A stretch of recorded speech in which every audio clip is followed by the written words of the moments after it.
একটি গ্রাম যেখানে রাত নামতেই শুরু হয় মৃত্যুর খেলা, আর একজন মানুষ দাঁড়িয়ে আছে সবাইকে রক্ষা করার জন্য।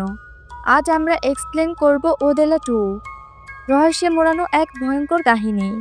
তার আগে ছোট্ট একটি রিকোয়েস্ট, আপনি যদি আমাদের ভয়েস উইথ অপূর্ব শিলা চ্যানেলে নতুন হয়ে থাকেন তাহলে পাশে থাকা সাবস্ক্রাইব অপশনটি এখনই প্রেস করুন এবং ভিডিওটিতে একটি লাইক দিয়ে দিন।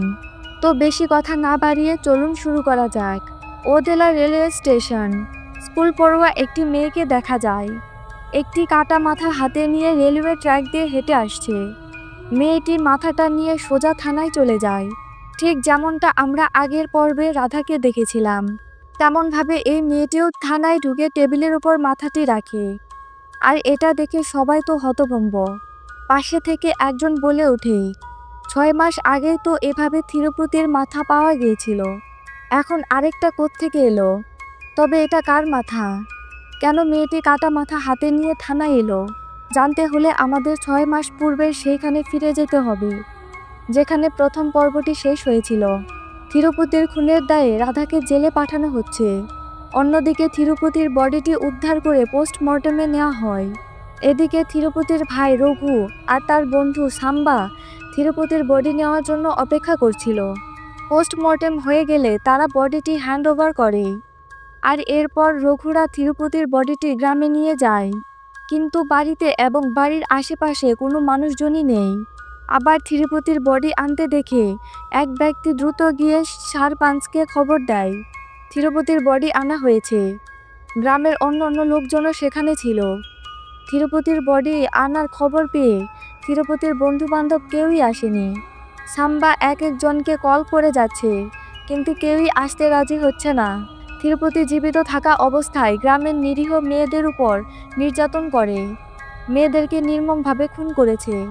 তাই গ্রামবাসী থিরুপতির উপর এতটাই রেগে আছে যে থিরুপতির মৃত্যুর পর থিরুপতির যেন পরবর্তী জন্ম না হয়, আর থিরুপতির আত্মা যেন কখনো শান্তি না পায়। গ্রামের পণ্ডিতকে নিয়ে আলোচনায় বসেছে। সবার কথা শুনে পণ্ডিত ভালো করে রিসার্চ করে বলে, তাহলে একটাই উপায় আছে, আর তা হচ্ছে সমাধিদ্বন্দ্ব। পণ্ডিত বলে, আমাদের পরিবারে কেউ মারা গেলে আমরা কি করি? হয় তার বডিটি পুঁতে রাখি, না হলে জ্বালিয়ে দেই। কিন্তু ওর সাথে এমন কিছুই করা হবে না। আগামী অমাবস্যার দিন সকাল 6টার সময় ওর বডিটি মাটির গর্তে খাড়া অবস্থায় রেখে ওর লাশে কালো মুরগির রক্ত মেখে গ্রামবাসীর নখের টুকরো পায়ের নিচে মাটির কালো একটা কাপড়ের মধ্যে বেঁধে ওর লাশের সাথে পুঁতে দিতে হবে। একেই বলা হয় সমাধিদ্বন্দ্ব।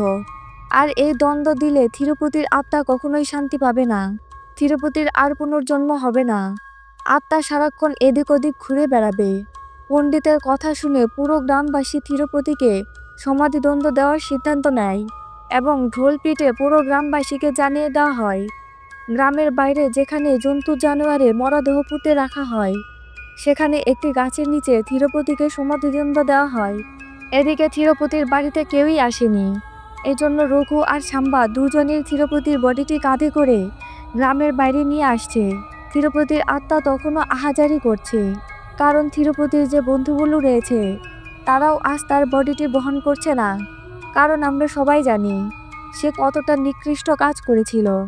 এদিকে গ্রামবাসী সেই স্থানে গিয়ে জড়ো হয়েছে। রঘু সারপাঞ্চকে বোঝানোর চেষ্টা করে যে আমার ভাই মারা গেছে, ভাবি জেলে, পুরো পরিবারই নষ্ট হয়ে গেছে, তারপর আপনারা কেন এমনটা করছেন? কিন্তু গ্রামবাসীর ক্রোধ এতটাই বেশি, তারা এসব শুনতে চাচ্ছে না। তারা যে কোনো মূল্যে মৃত্যুর পরও থিরুপতিকে শাস্তি দিতে চাচ্ছে। এজন্য পণ্ডিত যেমনটা বলেছিল ঠিক সেভাবেই থিরুপতির বডিটিকে দাঁড় করিয়ে সমাধিদ্বন্দ্ব দেওয়া হয়। থিরুপতির আত্মা তখনও কাঁদতে কাঁদতে বলছিল, আমি এমনিতেই সাজা পেয়েছি, তারপরও তোমরা কেন আমার সাথে এমনটা করছো? আমাকে মুক্তি দাও, আমার বডিটি জ্বালিয়ে দাও, আমাকে এভাবে শাস্তি দিও না। তারপরও গ্রামবাসী তাকে সমাধিদ্বন্দ্ব দেয়। এরপর থিরুপতির আত্মা চিৎকার করে বলছিল, তোমরা অনেক বড় ভুল করে ফেলেছ, আমি কাউকে শান্তিতে থাকতে দেব না, আমি এর প্রতিশোধ নেব, এই গ্রামবাসীর ঘুম হারাম করে দেব, সুখ শান্তি কেড়ে নেব, আমি এই গ্রামবাসীকে ধ্বংস করে দেব। এরপর গ্রামবাসী সেখান থেকে চলে যায়। থিরুপতির আত্মা তখনও চিৎকার করেই যাচ্ছে। আর এখান থেকেই সিন চলে যায় হিমালয় পর্বতের একটি গুহাতে, যেখানে একজন ঋষি ধ্যানমগ্ন থাকা অবস্থায় সবকিছু বুঝতে পেরে তার দুজন শিষ্যকে বলছে ভারতের ওদেলা নামে একটি স্থানে এক দুষ্ট আত্মার জন্ম হয়েছে। তবে সে এটাও জানায় ওই দুষ্ট আত্মাকে বিনাশ করার জন্য কোনো না কোনো জায়গায় ঈশ্বরের আবির্ভাব হয়েছে। সিন চলে যায়। এর কয়েকদিন পর থিরুপতির আতঙ্কে গ্রামের সবাই বিয়ে বন্ধ ছিল। থিরুপতির যেহেতু এখন মারা গেছে, তাই বিয়ে করতে আর কোনো ভয় নেই। এজন্য আজ গ্রামের এক বাড়িতে বিয়ে। আবার কেউ বলছে গ্রামের সবাই খুশি মানাচ্ছে। আবার থিরুপতির নজর না লেগে যায়। দিনের বেলাতে বিয়েটা হয়ে গেছে। পণ্ডিত রাতে বরকনেকে আশীর্বাদ দিতে যাচ্ছিল। তখন হঠাৎ গ্রামের সেই জায়গায়, মানে থিরুপতিকে যেখানে সমাহিত করা হয়েছিল, ওই জায়গার পাশে বসে কয়েকটি ছেলে ড্রিঙ্কস করছিল। পণ্ডিতকে দেখে তারা পণ্ডিতকে ডাকে, আর পণ্ডিতও সুযোগ করে তাদের সাথে 2 পেগ মেরে দেয়। আর এরপর পণ্ডিত জানতে পারে আজ যে মেয়েটির বিয়ে হলো, সমু নামে এই ছেলেটি ছোট থেকে ওই মেয়েটিকে ভালোবাসত। সে এতদিন ওই মেয়েটিকে দেখে রেখেছে, মেয়েটিকে আগলে রেখেছে, আর সেই মেয়েটি আজ অন্য একজনের বউ হয়ে গেছে। এটা সে কিছুতেই মানতে পারছে না। গাছ লাগিয়ে এতদিন পাহারা দিল, আর ফল ভোগ করবে অন্য একজন। এজন্য সমু বলছিল আমি কিছুতেই এটা হতে দেব না, আমি ওই মেয়েকে রেপ করব। আর এই পুরো দোষটা যাবে থিরুপতির আত্মার উপর। আর সমুর এসব উল্টাপাল্টা কথা শুনে পণ্ডিত চলে যাচ্ছিল। তবে পণ্ডিতের একটা সমস্যা আছে, পানি জাতীয় কিছু খেলেই তার পেশাব চাপে। এজন্য পণ্ডিত হিসু করতে পাশেই যাচ্ছিল। পণ্ডিত খেয়াল করে কয়েকজন মহিলা সেখান দিয়ে আসছে। এজন্য পণ্ডিত একটু এগিয়ে থিরুপতির সমাধির দিকে এগিয়ে যায়, আর ঠিক থিরুপতির সমাধির উপর গিয়ে হিসু করে বসে। এরপর পণ্ডিত যখন সেখান থেকে চলে যাবে, তখনই পণ্ডিতের গায়ে একটা কাঁটা ঢুকে যায়। আর কাঁটা ঢুকায় মাটিতে কয়েক ফোঁটা রক্ত পড়ে, আর সেই রক্ত সোজা থিরুপতির গায়ে গিয়ে পড়ে। সাথে সাথেই থিরুপতির আত্মাটা বেরিয়ে পণ্ডিতের শরীরে ঢুকে পড়ে, আর সেখান থেকে সোজা ওই বিয়ে বাড়িতে চলে যায়। এদিকে বাসর ঘরে যাওয়ার আগে বরকনে পণ্ডিতের থেকে আশীর্বাদ নেওয়ার জন্য অপেক্ষা করছে। তাই পণ্ডিত আসা মাত্রই বরকনে পণ্ডিতের থেকে আশীর্বাদ নিতে চায়। কিন্তু পণ্ডিতের মধ্যে তো থিরুপতির আত্মা ঢুকে পড়েছে, তাই থিরুপতির চোখ সোজা কোণের দিকে। কোণের শরীরের যে অংশগুলো দেখা যাচ্ছিল, থিরুপতি সেগুলোই দেখছিল। থিরুপতি কনেকে দেখে সহ্য করতে পারছে না। এরপর বরকনে আশীর্বাদ নিয়ে সোজা বাসর ঘরে চলে যায়। এরপর নতুন বরকনে তাদের বাসর ঘরে গিয়ে রোমান্স করছিল। মেয়েটি তখন পুরাই নগ্ন। ঠিক তখনই পণ্ডিত বাসর ঘরে ঢুকে পড়ে। পণ্ডিতকে দেখা মাত্র ছেলেটি বলে ওঠে, তুমি কি পাগল হয়ে গেছো? আমাদের ফুলসজ্জা দেখতে এসেছ? ছেলেটি পণ্ডিতকে ধাক্কা দিয়ে বের করে দিতে যাচ্ছিল, কিন্তু সে তো জানে না পণ্ডিতের মধ্যে থিরুপতির আত্মা রয়েছে। তাই পণ্ডিত এক থাপ্পড় দিয়ে ছেলেটিকে বাইরে পাঠিয়ে দেয়। এরপর মেয়েটির কাছে গিয়ে মেয়েটির শরীরের বিভিন্ন জায়গায় স্পর্শ করছিল। তবে মেয়েটি যখন পালিয়ে যাওয়ার চেষ্টা করছিল, তখনই পণ্ডিত মেয়েটির চুলের মুঠি ধরে এক হ্যাঁচকা টানে মাথার চামড়া সহ আলাদা করে ফেলে। মেয়েটি তখন মাটিতে পড়ে কাতরাচ্ছে। এরপর থিরুপতি মেয়েটিকে করে হত্যা করে, আর এরপর বাড়ির লোকজন পণ্ডিতকে ধরে ফেলে। কিছুক্ষণের মধ্যেই পুরো পুলিশ ফোর্স এসে পড়ে। গ্রামবাসীও পণ্ডিতকে মারার জন্য উঠে পড়ে যাচ্ছে। পুলিশ কোনোভাবেই ট্যাকেল দিতে পারছে না। পণ্ডিতকে জিজ্ঞাসাবাদ করলে পণ্ডিত বারবারই বলছে, আমি কিছুই করিনি, আমি এসে এদেরকে মৃতই দেখেছি। কারণ আসলে তো পণ্ডিত কিছুই করেনি। আর এতক্ষণে থিরুপতির আত্মা পণ্ডিতের শরীর থেকে বের হয়ে আবার সেই সমাধিতে চলে গেছে। এরপর পণ্ডিতকে থানায় নিয়ে ইচ্ছামতো পেটানো হয়। কিন্তু পণ্ডিত বারবারই বলছে, আমি কিছুই করিনি এসআইয়ের কথা, তুই যদি কিছুই নাই করে থাকিস, কে করেছে? তখন পণ্ডিতের গত রাতের কথা মনে পড়ে, যে সৌম্য বলেছিল আমি ওকে ধর্ষণ করে থিরুপতির আত্মার কথা বলে চালিয়ে দেব। এজন্য পণ্ডিত সৌম্যর কথা বলে। এরপর সৌম্যর সাথে যারা ছিল সবাইকে অ্যারেস্ট করে থানায় এনে উল্টো করে বেদম পেটানো হয়। যদিও তারাও বারবার বলছে তারা নেশাগ্রস্ত ছিল, তাই নেশার ঘরে এসব বলেছিল। আসলে তারা কিছুই করেনি। অন্য দৃশ্যে আমাদের রহিম নামে এক মৌলভীকে দেখানো হয়। এই দম্পতি তাদের ছোট্ট মেয়েকে নিয়ে রহিমের কাছে এসেছে। তাদের ধারণা তার মেয়ের উপর কোনো দুষ্ট আত্মার নজর পড়েছে। অবশ্য রহিম তার উপর ঝাড়ফুঁক করে একটি কালো মুরগি ধরিয়ে দেয় এবং বলে, আমি থাকতে তোমাদের কোনো চিন্তা নেই। এই মুরগিটা তোমরা রাতের বেলায় নির্জন রাস্তায় ফেলে আসবে। তো কথা মতো ওই দম্পতি রাতের বেলা ঠিক ওই জায়গায় গিয়ে রহিমের কথা মতো কালো মুরগির গলা ছিঁড়ে রাস্তার মধ্যে ফেলে চলে যায়। আর এর ঠিক কিছুক্ষণ পরই ভেঙ্কটাস নামে এই ছেলেটি সেদিক দিয়ে যাচ্ছিল।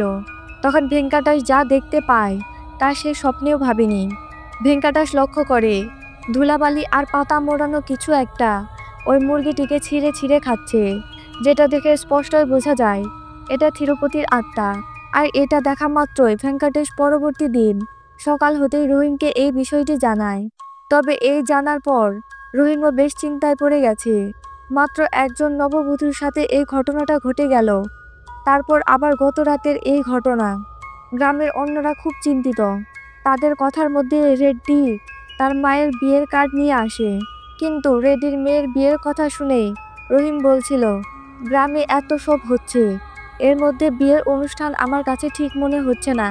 কিন্তু রেড্ডির কথা, ওই পণ্ডিত নেশায় ছিল, নেশার ঘরে হয়তোবা এমন করেছে। আপনারা যদি বেশি ভয় লাগে আপনার আসার প্রয়োজন নেই বলে রেডি চলে যায়। আর ওই রাতেই তিরুপতির সমাধির পাশে তিরুপতির সেই বাইসাইকেলটিকে দেখানো যায়, যেই বাইসাইকেল নিয়ে তিরুপতি পুরো ওদেলা ঘুরে বেড়াতো। আর আজও তিরুপতির আত্মা ওই বাইসাইকেল নিয়ে পুরো ওদেলা ঘুরে বেড়ায়। সিন চলে যায় পরের দিন সকালে। তিরুপতির মা, বোন, ভাই এবং সাম্বা সবাই তিরুপতির জন্য খাবার নিয়ে এসেছে। কারণ তিরুপতি বেঁচে থাকতে যেসব খাবার পছন্দ করত তারা তিরুপতির আত্মায় শান্তির জন্য সেই খাবারগুলো নিয়ে এসেছে, তিরুপতির সমাধির উপর রেখে যায়। আর যাওয়ার সময় তারা খেয়াল করে তিরুপতির সাইকেলটা ওখানে, এজন্য রঘু তিরুপতির সাইকেলটাও নিয়ে যায়। আর তারা চলে যাওয়া মাত্রই তিরুপতির আত্মা এসে ওই সব খাবার খেয়ে সাবার করে ফেলে। এখান থেকে সিন চলে যায় রেড্ডির মেয়ের বিয়েতে। একমাত্র মেয়ের বিয়ে রেড্ডি খুব ধুমধাম করে দিচ্ছে, কারণ রেড্ডির পার্টি এখন ক্ষমতায়। আবার রেড্ডি সারপাস মায়ান্নাকেও ইনভাইট করেছিল। মায়ান্নাও খাওয়া দাওয়া শেষ করে উপহার হিসেবে মাত্র 116 টাকা দেওয়ায় এটা নিয়ে সবাই হাসি ঠাট্টা করছিল। অবশ্য মায়ান্নার কথা, মায়ান্নার মেয়ের বিয়েতে রেড্ডিও মাত্র 116 টাকা দিয়ে এসেছিল। আর এটা নিয়েই হাসি ঠাট্টার এক পর্যায়ে কথা পার্টি পর্যন্ত চলে যায়।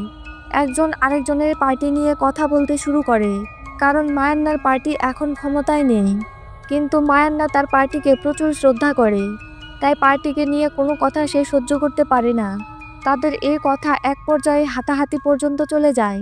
আর কথার মধ্যে মায়ান্নার মেয়ের বিষয়টাও আসে, কারণ মায়ান্নার মেয়ের বিয়ের দিন রাতেই তিরুপতির মায়ান্নার মেয়েকে হত্যা করেছিল। আর এই প্রসঙ্গ তলায় মায়ান্নাও রাগ করে রেড্ডিকে বলে যায়, আমার মেয়ের থেকে ভয়াবহ অবস্থা হবে তোর মেয়ের সাথে। এরপর মায়ান্না সেখান থেকে চলে যায়। সিন রাতে মায়ান্না তার সহযোগীকে নিয়ে তার ট্রাকটার উপর বাড়ির উদ্দেশ্যে যাচ্ছিল। আর যেতে যেতে ঠিক তিরুপতির সমাধির ওখানে এসে মায়ান্নার হিসু চেপে বসে। মানে সবার যে কেন এখানে এসে হিসু চাপবে আমি বুঝতে পারছি না। আর মায়ান্না ভালো করেই জানে এখানে তিরুপতির সমাধি, আর তিরুপতি যেহেতু তার মেয়েকে নৃশংসভাবে হত্যা করেছিল, তাই মায়ান্না ইচ্ছা করেই তিরুপতির সমাধির উপর হিসু করে। হিসু করতে করতে মায়ান্না হাসতে হাসতে বলছিল, তুই জীবিত থাকতে গ্রামের মানুষ তোর ভয়ে হিসু করত, আর এখন তুই মরে যাওয়ার পর তোর সমাধিতে হিসু করে। আজ তুই বেঁচে থাকলে রেড্ডির মেয়েরও একই অবস্থা হতো, যেমনটা আমার মেয়ের সাথেও হয়েছিল। এই বলে মায়ান্না যখন চলে যাচ্ছিল তখন একটা কাঁচে লেগে মায়ান্নার পা কেটে যায়। আর সেই রক্ত একইভাবে সমাধির উপর থেকে গড়িয়ে সোজা তিরুপতির গায়ে গিয়ে পড়ে। আর সাথে সাথে তিরুপতির আত্মা বের হয়ে মায়ান্নার শরীরে ঢুকে পড়ে। আর পণ্ডিতের বেলা যেমনটা হয়েছিল, মায়ান্নার বেলাতেও তিরুপতির আত্মা মায়ান্নাকে নিয়ে ওই ট্রাকটা নিয়ে সোজা রেড্ডির বাড়িতে চলে যায়। রেড্ডির বাড়িতে তখন সবাই ঘুমাচ্ছে, কিন্তু কোনো ঘরে নতুন বর কনে নেই। কিন্তু তিরুপতির আত্মা ঠিকই তাদেরকে খুঁজে বের করে। তিরুপতি দেখতে পায় বর কনের দূরে একটা মাঠের মধ্যে একটি মাচার উপর তাদের ফুলসজ্জার ঘর সাজিয়েছে, কারণ তারা আজকের রাতটাকে স্মরণীয় করে রাখতে চায়। তাই খোলা আকাশের নিচে চাঁদের আলোতে তারা ফুলসজ্জা করার পরিকল্পনা করেছিল। আর তিরুপতিও এমন একটা সুযোগের অপেক্ষা করছে, তাই তিরুপতি সোজা সেখানে চলে যায়। ভুট্টা খেতে তখন আগুন লেগে গেছে। ছেলেটি জানতে চায়, তুই কে? মায়ান্না নেমেই বলে, আমি তিরুপতি। এরপর মায়ান্না ছেলেটিকে মেরে বেহুশ করে ফেলে। এরপর মেয়েটির কাছে যেতে মেয়েটি বলছিল, আমি আপনাকে নিজের বাবার মতো দেখি, আমার সাথে এমনটা করবেন না। কিন্তু মেয়েটি তো জানে না এটা মায়ান্না না, মায়ান্নার মধ্যে তিরুপতি সব করছে। এরপর তিরুপতি মেয়েটির মুখের মধ্যে একটা ভুট্টা ঢুকিয়ে দেয় এবং মেয়েটিকে ধর্ষণ করে হত্যা করে নৃশংসভাবে এখানেই ফেলে চলে যায়। আর পরবর্তী দিন সকাল হতেই সবাই এসে দেখে পুরো ভুট্টা ক্ষেত জ্বলে গেছে, আর এর মধ্যেই ওই মেয়েটি নৃশংস মৃতদেহটি পড়ে আছে। মেয়ের এমন নৃশংস মৃত্যু দেখে রেড্ডিও কিছুতেই মানতে পারছে না। গ্রামবাসীও পুরো হতভম্ব হয়ে গেছে, এসব কি হচ্ছে। এজন্য রাগে ক্ষোভে গ্রামবাসী পণ্ডিত আর মায়ান্নাকে গ্রামের মধ্যে একটি বট গাছের সাথে বেঁধে পিটাচ্ছিল। অবশ্য পুলিশ বাধা দিতে গেলে রেড্ডি তাদেরকে বলে, এতগুলো মেয়ে মারা গেছে, তোমরা কি কিছু করতে পেরেছ? তাহলে আমাদের বদলা আমরাই নিচ্ছি। কিন্তু মায়ান্না এবং পণ্ডিত বারবারই বোঝানোর চেষ্টা করছে, আমরা ওই মেয়েদেরকে মারিনি, কারণ তারা তো জানে তারা কিছু করেনি। কিন্তু গ্রামবাসীকে কে বোঝাবে? তবে এর মধ্যেই রহিম ভেঙ্কটেশকে নিয়ে এসে বলে, ওরা খুন করেনি। গ্রামবাসী জানতে চায়, তাহলে কে করেছে? এরপর রহিম ওই রাতে ওই মুরগির ঘটনার কথা বলে, যেটা ভেঙ্কটেশ নিজের চোখে দেখেছে। আর সাথে ভেঙ্কটেশ গ্রামের কিছু স্থানে সিসিটিভি ফুটেজও দেখায়, যে ফুটেজের মধ্যে তিরুপতি সেই সাইকেলটিকে দেখা যাচ্ছে। সাইকেল চলছে, কিন্তু সাইকেলে কোনো মানুষ নেই। তাহলে সাইকেলটি কে চালাচ্ছে? তার মানে তিরুপতির আত্মাই সবকিছু করছে। গ্রামের দুইটি নৃশংস ঘটনায় পুলিশের এসিপিও চলে আসে। আর এসিপি এসেই পণ্ডিত আর মায়ান্নাকে অ্যারেস্ট করে নিয়ে যেতে বলছিল, কিন্তু রহিম বাধা দেয়। রহিম বলে, খুন ওরা করেনি। রহিম পুরো বিষয়টা এসিপিকে খুলে বলার চেষ্টা করে, কিন্তু এসিপি এসব আত্মা ভূত পেতনি এসবে বিশ্বাসী না। এসিপির ধারণা রহিম হয়তোবা মায়ান্না আর পণ্ডিতকে বাঁচানোর চেষ্টা করছে, তাই তিরুপতির আত্মার মিথ্যা গল্প বানাচ্ছে। কিন্তু রহিম তার কথায় অটল। রহিমের কথা, এসব কিছু তিরুপতির আত্মাই করেছে। অবশ্য রহিমকে চ্যালেঞ্জ করে এসিপি বলেই বসে, আমি নিঃসন্দেহে বলতে পারি তুমি ওদেরকে বাঁচানোর জন্য মিথ্যা ঘটনা রচনা করছো। আর রহিম যে তিরুপতির আত্মার বিষয়টি মিথ্যা বলছে সেটা প্রমাণ করার জন্য এসিপি তিরুপতির সমাধির পাশে তাঁবু গাড়ে এবং পুরো ফোর্স নিয়ে সারাদিন পাহারা দেয়। এসিপির কথা, এই সব কিছু মিথ্যা ঘটনা, তাই এসিপি এই বিষয়টাকে একদমই হালকাভাবে নিচ্ছে। দিন বের হয়ে যখন সন্ধ্যা হয়ে যাচ্ছিল, এসিপি তার সাথে থাকা সবাইকে সেখান থেকে পাঠিয়ে দেয়। এসিপি বলে, তোমরা চলে যাও, আমি একা এখানে যথেষ্ট। সাথে এক কনস্টেবলকে বলে দেয়, কাল সকালে যখন আসবে আমার জন্য চা নিয়ে আসবে। এরপর সবাই চলে যায়। সিন চলে যায় পরবর্তী দিন সকালে। এসিপির কথা মতো ওই কনস্টেবল চা নিয়ে এসে দেখে এসিপি সেখানেই বসে আছে, কিন্তু এসিপি কোনো সারা শব্দ করছে না। তবে এসিপিকে ধাক্কা দিতেই এসিপির চোখ থেকে সানগ্লাস পরে যেতে দেখা যায়। এসিপির একটা চোখ তুলে নেওয়া হয়েছে, আর এসিপির পিঠে কোনো মাংস নেই, শুধু হাড়গুলো দেখা যাচ্ছে। ভেতর থেকে মাংস খুলে নেওয়া হয়েছে। আর এরপর আমাদের এটাও দেখানো হয় তিরুপতি গত রাতে এসিপিকে কিভাবে খুন করেছে। আর এসিপির খুনের মাধ্যমে এটা স্পষ্ট প্রমাণ হয়ে যাচ্ছে এই সব কিছু তিরুপতির আত্মার কাজ। তাই এখন পুরো গ্রামবাসীর মনের মধ্যে তিরুপতির আত্মার আতঙ্ক কাজ করছে। তারা বাড়ি থেকে বের হতেও ভয় পাচ্ছে। আর বিয়ের কথা তো সবাই ভুলেই গেছে। আর গ্রামের মেয়েরা রাতে ঘুমাতেও সাহস পাচ্ছে না। এই জন্য গ্রামবাসী সেন্ট্রাল জেলে গিয়ে রাধার সাথে দেখা করে এবং রাধাকে সব কিছু জানানোর পর রাধা বলে, তিরুপতিকে আমি সাজা দেওয়ার জন্য খুন করে জেলে আসলাম, সেই তিরুপতিকে তোমরা সাজা দেওয়ার জন্য জীবিত রেখে দিলে। অবশ্য গ্রামবাসীও এতে অনুতপ্ত। তারা বুঝতে পারছে তারা ভুল করেছে, কিন্তু এখন এর থেকে নিস্তার পেতে একটা সমাধান প্রয়োজন। তারা রাধাকে বলে, একমাত্র তুমি এখন আমাদেরকে বাঁচাতে পারবে। রাধা বলে, আপনাদের একমাত্র ভৈরবী বাঁচাতে পারবে। আর ভৈরবী রাধারই বোন, যে ছোটবেলায় বাড়ি থেকে পালিয়ে গিয়েছিল। কিন্তু কেন পালিয়ে গিয়েছিল সেটা কেউই জানতো না। এখানে বাবা মা নামে শিবের ভক্ত এক মহিলা ছিল। ভৈরবী মাঝে মাঝে তার কাছে যেত। আর ওই বাবা মায়ের একটি গল্প ভৈরবীর মনে পড়ে যায়। বাবা মা ভৈরবীকে বলেছিল 12 বছর বয়সে একজন মেয়ের শুরু হয়, আর সেটা 53 বছর বয়সে গিয়ে শেষ হয়। যে নারী তার থেকে শেষ পর্যন্ত নিজেকে বিয়ে শাদী থেকে দূরে রেখে নিজের কুমারিত্ব ধরে রাখতে পারবে আর 110 কোটি বার শিবের নাম জপ করতে পারবে, শিবের পক্ষ থেকে ওই মেয়ে অসীম শক্তির অধিকারী হবে। আর এরপরে ভৈরবী বাড়িতে একটি চিঠি লিখে বাড়ি ছেড়ে চলে যায়। সাধু সন্ন্যাসীদের সাথে তপস্যা করা শুরু করে।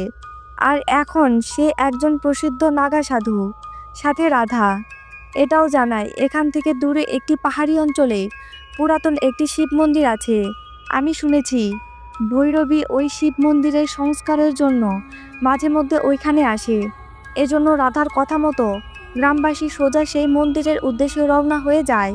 পাহাড় পর্বত নদী সব কিছু পার হয়ে তারা সেই মন্দিরের কাছে গিয়ে ভৈরবীর দেখা পায়। তারা ভৈরবীকে তাদের গ্রামের সমস্যাগুলো খুলে বলে, কিন্তু ভৈরবী তাতে কোনো সাড়াই দিচ্ছিল না, কারণ ভৈরবীর দৃষ্টিতে এই সব কিছুর জন্য গ্রামবাসীই দায়ী। তাই তাদের এই সাজা ভোগ করা স্বাভাবিক।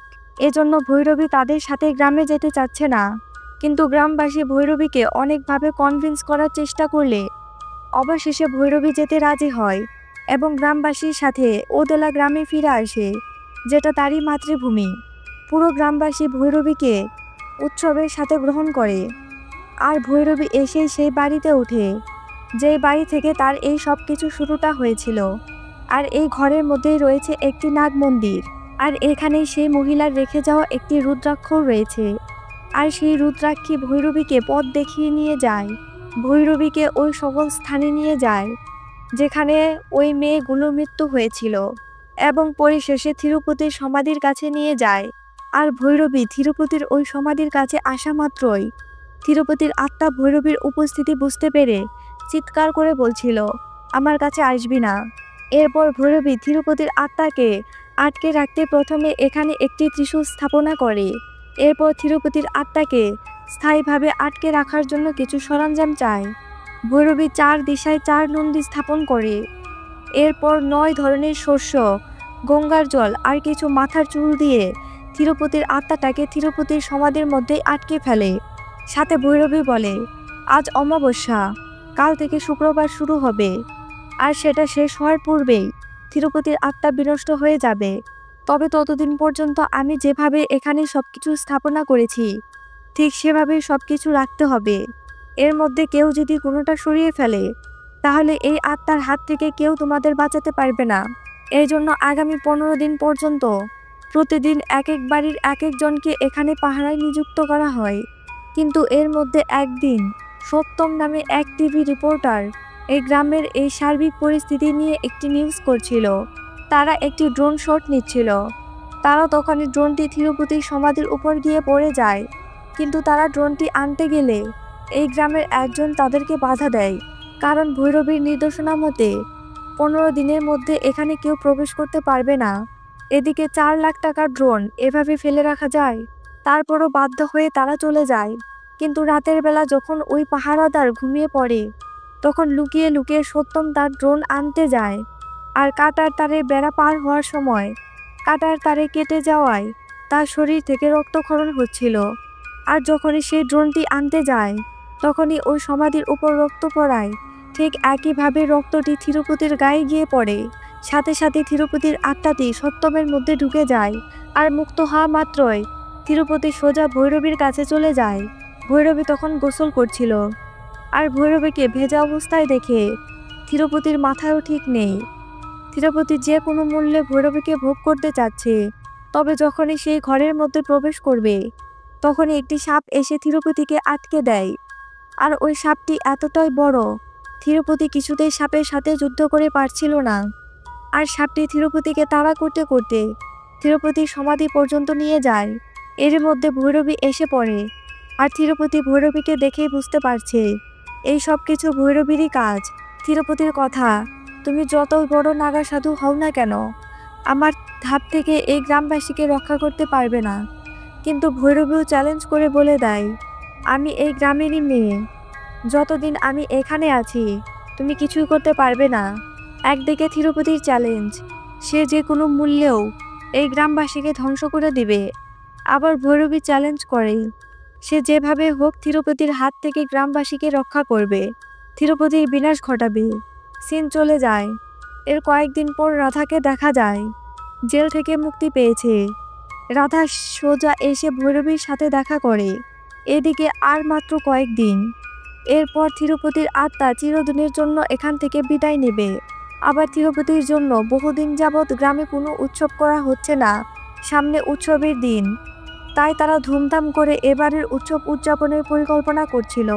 আর ঠিক তখনই পুরো ঘরের দরজা জানলার কাচ ভাঙতে শুরু করে, দমকা হাওয়া আসতে শুরু করে, আর তার সাথে তিরুপতির আত্মা। তিরুপতির আত্মা সবাইকে ডেকে তিরুপতির সমাধির কাছে নিয়ে যায়। আর দেখা যায় এখানে যেন ঘূর্ণিঝড়ের মতো কিছু একটা হচ্ছে। আর এখানে আমরা জানতে পারি তিরুপতির আত্মা এখন আগের থেকে অনেক বেশি শক্তিশালী হয়ে গেছে। কারণ তিরুপতির আত্মাটা যেহেতু সত্তামের মধ্যে ছিল, তিরুপতি সত্তামের মধ্যে ঢুকে বড় বড় তান্ত্রিকের কাছ থেকে তন্ত্রবিদ্যা শিখে এসেছে। আর সেজন্যই বায়ু, পানি, আগুন সবকিছু এখন তিরুপতির নিয়ন্ত্রণ করতে পারছে। তিরুপতির কথা, এখন কোনো কিছুই আমাকে আর আটকে রাখতে পারবে না। আর আমাকে এখন আর কোনো মানুষের শরীরও ব্যবহার করার প্রয়োজন নেই। তিরুপতি পুরো গ্রামের চতুর্দিকে একটি রেখা টেনে দেয় এবং সবার উদ্দেশ্যে বলে, কেউ এই রেখা পার হতে পারবে না। এই রেখা পার হলেই তার মৃত্যু হবে, পুরো গ্রামের বিনাশ হবে। এই গ্রামে কোনো ফসল ফলবে না, খাবার থাকবে না, পানি থাকবে না, পুরো গ্রামবাসীকেই মরতে হবে। আর এসব শোনা মাত্রই গ্রামের একজন বাঁচার জন্য ওই রেখা পার হতে যেতেই তার শরীর থেকে মাথাটা দ্বিখণ্ডিত হয়ে যায়। আর এটা দেখে গ্রামের অন্য কেউ আর ওই রেখা পার হতে সাহস পাচ্ছে না। পুরো গ্রামটাই তিরুপতির হাতে বন্দী হয়ে গেছে। তিরুপতির কথা মতো গ্রামে কোনো ফসল ফলছিল না।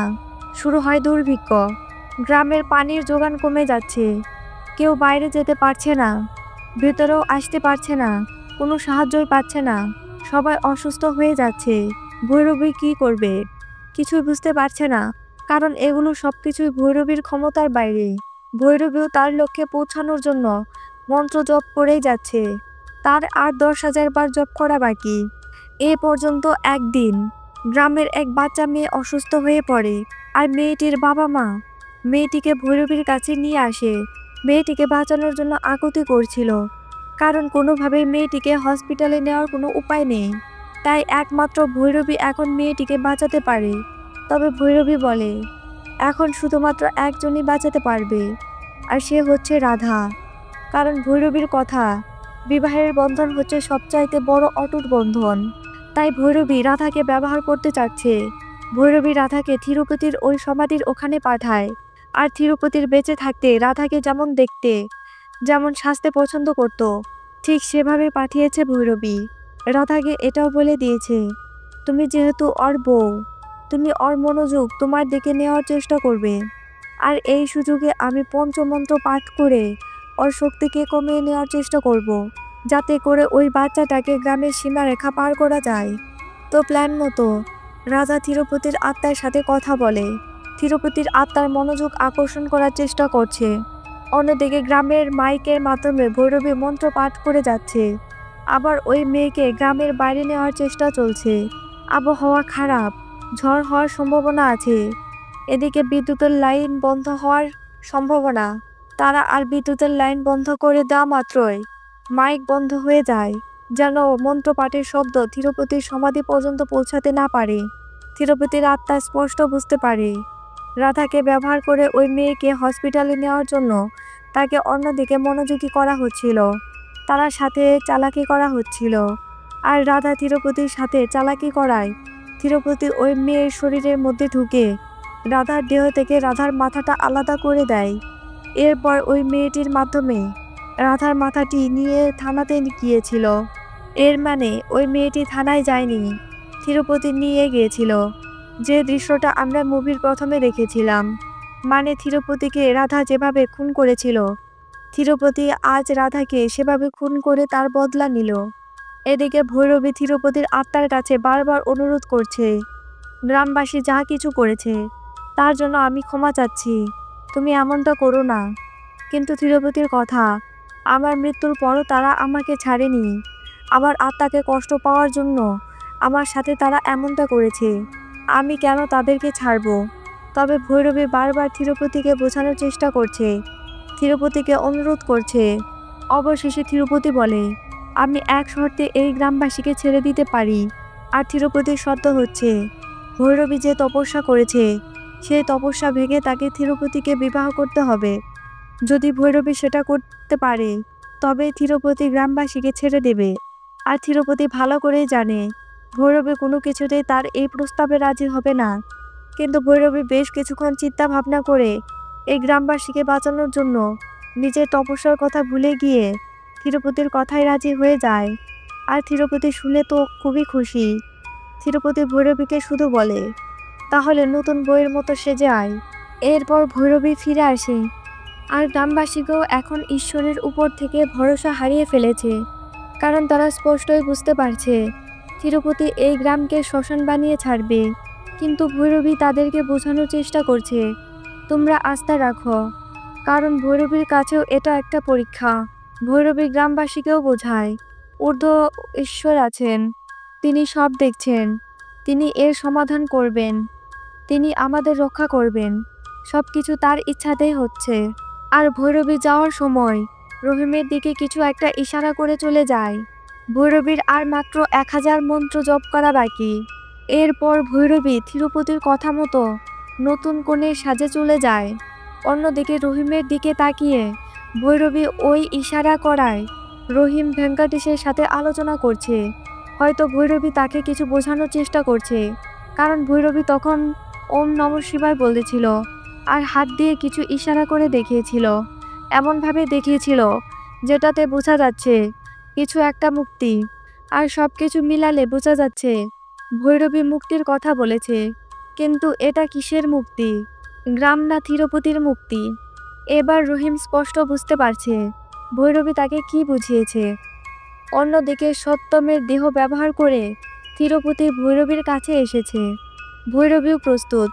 একদিকে গ্রামবাসী মন্দিরে পূজা করছে, অন্যদিকে রহিম তিরুপতির সমাধি থেকে তিরুপতির দেহাবশেষ বের করছে।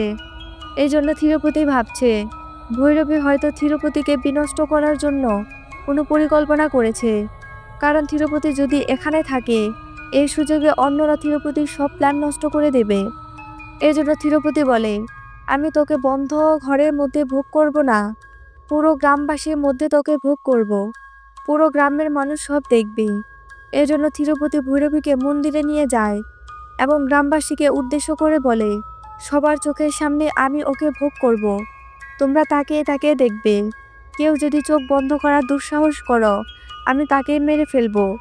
এরপর তিরুপতি যখন ভৈরবীকে ভোগ করতে যাবে তখন তিরুপতি লক্ষ্য করে ভৈরবী বারবার ওই মন্ত্র জপ করছে, আর মাত্র কয়েকবার বাকি, তারপরেই ভৈরবী অসীম শক্তির অধিকারী হবে। আর তিরুপতি এটা বুঝতে পেরে ভৈরবীকে আঘাত করছে এবং আঘাত করতে করতে একসময় ভৈরবী সেন্সলেস হয়ে যায়। তিরুপতির এমন নৃশংসতা দেখে তিরুপতির মা আর ভাইও তিরুপতিকে থামতে অনুরোধ করছিল, কিন্তু তিরুপতি তাদেরকে সরিয়ে দেয়। গ্রামবাসী তখন সাহস পাচ্ছিল না সামনে আসতে।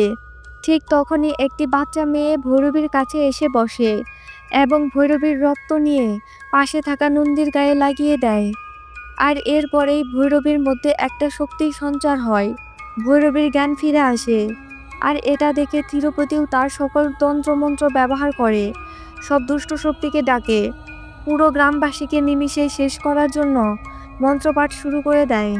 আবার ভৈরবীরও তপস্যা পূর্ণ হয়ে যাওয়ায় ভৈরবীর কাছে অলৌকিকভাবে একটি ত্রিশূল এসে পড়ে। আর ওই ত্রিশূল দিয়ে আঘাত করতেই সত্যমের শরীর থেকে তিরুপতির আত্মাটি আলাদা হয়ে যায়। আবার এদিকে রহিম তিরুপতির সমাধি থেকে তিরুপতির দেহাবশেষ বের করে আগুন জ্বালিয়ে দেয়। সাথে সাথে তিরুপতির আত্মারও বিনাশ ঘটে। সিন চলে যায় কয়েকদিন পর। ভৈরবীর কাজ এখন শেষ, তাই ভৈরবী গ্রামবাসী থেকে বিদায় নিয়ে চলে যাচ্ছে। আর ভৈরবী গ্রাম থেকে চলে যাওয়ার পরই তিরুপতির সেই সাইকেলটি আবারও চলতে দেখা যায়। তিরুপতির আত্মা এখনও ওদেলায় ঘুরে বেড়াচ্ছে, তার মানে এটা স্পষ্ট বোঝা যাচ্ছে ওদেলার পার্ট 3 আসতে চলেছে। আর এজন্য গল্পটি এভাবে সাজানো হয়েছে। তার মানে তিরুপতির আত্মার আর ভৈরবীর মধ্যে হয়তোবা আরও কঠিন যুদ্ধ বাকি। তবে পার্ট 3 আসার পরই বাকিটা বোঝা যাবে। তো মুভিটা আপনার কেমন লাগলো অবশ্যই কমেন্টে জানাবেন। আর ভিডিওটি ভালো লাগলে ভিডিওটিতে লাইক দিয়ে চ্যানেলটিকে সাবস্ক্রাইব করতে অবশ্যই ভুল করবেন না। দেখা হবে অন্য কোনো মুভি বা সিরিজের এক্সপ্লেনেশন ভিডিওতে। ততক্ষণ সবাই ভালো থাকবেন, সুস্থ থাকবেন। ধন্যবাদ।